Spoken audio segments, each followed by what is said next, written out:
दिल्ली में कोरोना बहुत तेज़ी से फैल रहा है, जैसे कि देश में भी बाकी हिस्सों में काफ़ी तेज़ी से फैल रहा है। पिछले 24 घंटे में दिल्ली में लगभग 24,000 केसेस आए हैं। ये रिपोर्ट थोड़ी देर में अभी जारी होगी, जो डेली बुलेटिन जारी होता है। पिछले 24 घंटे में 24,000 केसेस आए हैं। उसके पिछले 24 घंटे में आए थे 19,500 केस। तो आप देख सकते हो कि एक ही दिन के अंदर केसेस 19,500 से बढ़ के 24,000 हो गए हैं। पॉजिटिविटी रेट 24% से ज़्यादा हो गया है। तो स्थिति काफ़ी गंभीर है, चिंताजनक है। अब दिल्ली के अंदर ऑक्सीजन की कमी होने लगी है, रेमडेसिविर की कमी होने लगी है। आज मैंने काफ़ी लंबी एक एक चीज़ के ऊपर मीटिंग ली थी सभी ऑफिसर्स के साथ। तो जो हमारे 3-4 दिन पहले हमारी असेसमेंट थी, चूँकि केसेस बहुत ज़्यादा तेज़ी से बढ़ रहे हैं, इस वजह से इन सारी चीज़ों की कमी भी, जो हमें लगता था कुछ दिन पहले तक की स्थिति ये चीज़ें उचित मात्रा में मौजूद हैं, आज ऑक्सीजन की, रेमडेसिविर की और टोसिलीजुमैब, इन तीनों की कमी नज़र आई। किसी भी हेल्थ इंफ्रास्ट्रक्चर की एक सीमाएं हैं। दिल्ली के अंदर भी सीमित बेड्स हैं, दिल्ली के अंदर भी सीमित आईसीयू के बेड्स हैं। जिस तेज़ी के साथ कोरोना बढ़ रहा है, जाहिर है कि एक सीमा के बाहर आके हर हेल्थ सिस्टम की एक सीमा होती है। तो बेड्स बहुत तेज़ी के साथ, जो ऑक्सीजन बेड्स हैं, जो आईसीयू बेड्स हैं, बहुत तेज़ी के साथ ख़त्म होते जा रहे हैं। लेकिन आपकी सरकार पूरी कोशिश कर रही है कि बेड्स को और ज़्यादा से ज़्यादा बढ़ाया जाए। पिछले कुछ दिनों में हमने कई कदम उठाए जिसकी वजह से बेड्स को काफ़ी ज़्यादा बढ़ाया गया, और अभी तक दिल्ली में बेड्स की कमी नहीं होने दी गई। अभी भी आने वाले कुछ दिनों के अंदर हमने बेड्स को बढ़ाने के लिए कई कदम उठा रहे हैं, और अगले कुछ दिनों के अंदर ही, 2-4 दिनों के अंदर ही, मैं उम्मीद करता हूं कि बड़े स्केल के ऊपर बेड्स हम बढ़ा पाएंगे। कोशिश करेंगे कि अगर कोई मरीज़ को बेड चाहिए, सीरियस मरीज़ हो, उसको ऑक्सीजन चाहिए, तो ऑक्सीजन की दिक्कत नहीं होनी चाहिए उसको। हमारा इस वक्त सबसे मेन मकसद है, इसमें सबसे ज़्यादा ज़रूरी हो जाता है कि मरीज़ को ऑक्सीजन की ज़रूरत होती है। तो हम जितने ज़्यादा से ज़्यादा बेड्स क्रिएट कर रहे हैं, हम कोशिश कर रहे हैं कि उनको ऑक्सीजन बेड्स बनाया जाए, ताकि एक लेवल के सीरियस मरीजों को उसके ऊपर इलाज किया जा सके। तो यमुना स्पोर्ट्स कॉम्प्लेक्स में और कॉमनवेल्थ गेम्स में लगभग 1300 ऑक्सीजन बेड्स का इंतज़ाम किया जा रहा है। राधा स्वामी सत्संग ब्यास में शुरू में अभी 2,500 बेड्स का इंतज़ाम कर रहे हैं, और उसके तुरंत बाद फिर 2,500 बेड्स का और इंतज़ाम करेंगे। जो अभी कुछ दिन पहले मैं जब आपके सम्मुख आया था, मैंने बताया था कि किस तरह से होटल्स को, बैंक्वेट हॉल्स को हॉस्पिटल्स के साथ अटैच किया जा रहा है। तो लगभग 2100 बेड्स इस तरह से होटल्स और बैंक्वेट हॉल्स को हॉस्पिटल्स के साथ अटैच करके हम 2100 ऑक्सीजन बेड्स बनाने में सफल हुए हैं, जो कि कल या परसों में ऐप में भी आ जाएगा। और वो ओवरऑल हॉस्पिटल की निगरानी में होंगे। जो भी बैंक्वेट हॉल में और होटल में उनका इलाज हो रहा होगा, तो वो हॉस्पिटल की निगरानी में होंगे, तो एक तरह से हॉस्पिटल का हिस्सा होंगे। तो इस तरह से लगभग अगले 2-4 दिन के अंदर मैं उम्मीद करता हूँ कि 6,000 बेड्स और हम इस पूरे सिस्टम के अंदर ऐड करने में सक्षम होंगे। लेकिन जिस तेज़ी के साथ कोरोना बढ़ रहा है, अभी किसी को नहीं पता इसकी पीक कहाँ पे आएगी। जैसे मैंने बताया, परसों 19,500 थे, कल के केसेस पिछले 24 घंटे के 24,000 आए हैं। कल कितने होंगे, फिर परसों कितने होंगे, और फिर उसके बाद कितने होंगे, किसी को नहीं कह सकते।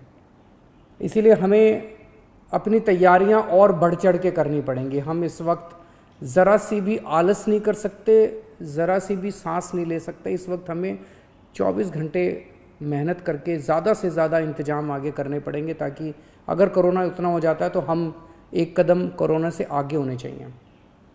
अभी थोड़ी देर पहले मैंने डॉक्टर हर्षवर्धन साहब से फ़ोन पे बात की और उनसे मैंने निवेदन किया। ये तीनों चीज़ें मैंने उनसे मांगी, तीनों चारों चीज़ें। एक तो मैंने उनसे निवेदन किया कि दिल्ली के अंदर बेड्स की बड़ी मात्रा में कमी हो रही है। नवंबर के अंदर जब कोरोना आया था तो 4100 बेड केंद्र सरकार ने हमें मुहैया कराए थे। इस वक्त केवल 1800 बेड दिए हैं, जबकि ये वाली वेव पिछले वाली वेव से 3 गुना ज़्यादा घातक अभी तक, उसमें 8500 केस पीक पे आए थे, हम 24,000 पे पहुंच चुके हैं। तो उनसे मैंने निवेदन किया, केंद्र सरकार के लगभग 10,000 बेड्स हैं दिल्ली में, इसमें से कम 50% बेड्स कोरोना के लिए रिज़र्व किए जाएं। जैसे अगर मैं बताऊं, जो मेन ऑल इंडिया मेडिकल है उसमें 1162 बेड्स हैं टोटल, उसमें से केवल 23 बेड्स कोरोना के लिए रिज़र्व किए गए हैं। सफदरजंग हॉस्पिटल है, उसमें 2900 बेड्स हैं टोटल, उसमें से केवल 204 बेड्स कोरोना के लिए रिज़र्व किए गए हैं। तो मेरा एक उनसे निवेदन था कि कम से कम 50% बेड्स कोरोना के लिए अगर रिज़र्व किए जाएं तो एकदम से 3-4 हज़ार बेड्स एक्स्ट्रा कोरोना के मरीज़ों को मिल सकते हैं, और उसी तरह से आईसीयू के अंदर भी बेड्स दिए जाएं। दूसरा, उनको मैंने बताया कि किस तरह से दिल्ली के अंदर ऑक्सीजन की कमी हो रही है। अगर ऑक्सीजन की तुरंत सप्लाई दिल्ली में की जाए, और प्राइवेट हॉस्पिटल्स में आज मुझे बताया गया है कि ज़्यादा कमी हो रही है, तो अगर ऑक्सीजन की सप्लाई तुरंत करवा दी जाए। और तीसरा, मैंने उनको बताया कि रेमडेसिविर और टोसिलिजुमैब की काफ़ी किल्लत हो रही है, अगर वो मुहैया कराई जा सके। हमें केंद्र सरकार से हमेशा कोरोना की लड़ाई के दौरान मदद मिली है, और मैं पूरी उम्मीद करता हूं कि इस बार भी केंद्र सरकार दिल्ली में हमें पूरी मदद मिलेगी। ये भी सामने ऐसी खबरें आई हैं कि ये कुछ दवाइयाँ जिनकी शॉर्टेज हो रही है, इसकी शायद कभी ब्लैक मार्केटिंग ना हो रही हो, होर्डिंग ना हो रही हो। तो आज अफसरों की मीटिंग में सख्त निर्देश दिए गए हैं कि उनके ऊपर रेड मार के और सख्त से सख्त कार्रवाई की जाए अगर कोई भी इन दवाइयों की होर्डिंग या ब्लैक मार्केटिंग करते हुए पाया जाता है। तो एक शिकायत ये आ रही है, और ये सही भी है, कि टेस्ट्स में अचानक दिल्ली के अंदर, दिल्ली देश में अकेला शहर था जहाँ 24 घंटे में टेस्ट के रिजल्ट आया करते थे। पिछले कुछ दिनों से 3-3, 4-4 दिन लग रहे हैं टेस्ट्स में, ये शिकायतें आ रही हैं। और उसका कारण ये है कि कुछ लैब्स ने अपनी कैपेसिटी से ज़्यादा सैंपल उठाने चालू कर दिए हैं।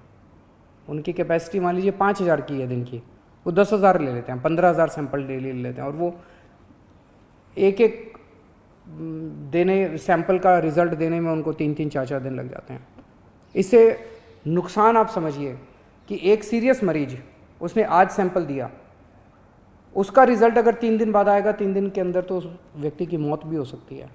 तो उनकी ज़िंदगी के साथ खेल रहे हैं। ऐसी लैब्स के खिलाफ सख्त कार्रवाई की जाएगी जो अपनी कैपेसिटी से ज़्यादा सैंपल उठाते हैं और 24 घंटे के अंदर रिपोर्ट नहीं देते। और सभी डीएम्स को भी इंस्ट्रक्शंस दिए गए हैं कि किसी भी लैब को सैंपल देने के पहले देखें कि उनके पास कुछ पेंडिंग सैंपल्स तो नहीं पड़े हुए हैं। उन लैब्स को बिल्कुल सैंपल ना दिए जाएं जो 24 घंटे के अंदर अपनी रिपोर्ट नहीं दे रहे हैं। कुछ हॉस्पिटल्स देखने को मिले, हमारा एक ऐप है दिल्ली सरकार का, उस ऐप में आपको रियल टाइम बेसिस पे पता चलता है कि किस अस्पताल के अंदर कितने बेड भरे हुए हैं, कितने बेड कोरोना के खाली हैं, कितने आईसीयू बेड हैं, कितने खाली हैं, कितने भरे हुए हैं। रियल टाइम बेसिस के ऊपर इस ऐप पे आप देख सकते हो।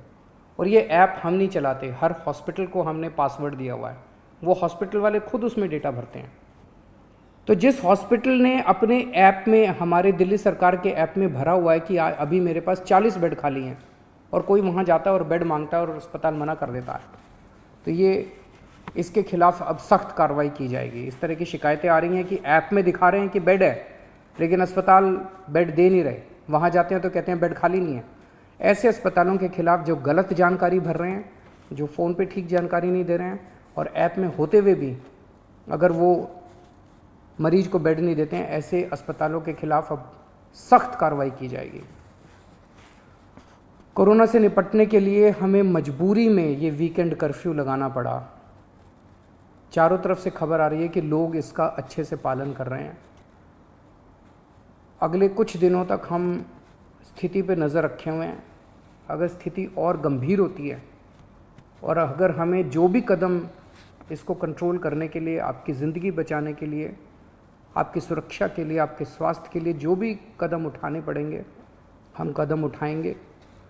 और मैं उम्मीद करता हूं कि आज तक जैसे आपने मेरा साथ दिया, हर कदम पे जो भी कदम हमने उठाया आपने साथ दिया, आप इसी तरह से हमारा साथ देते रहेंगे। नमस्कार।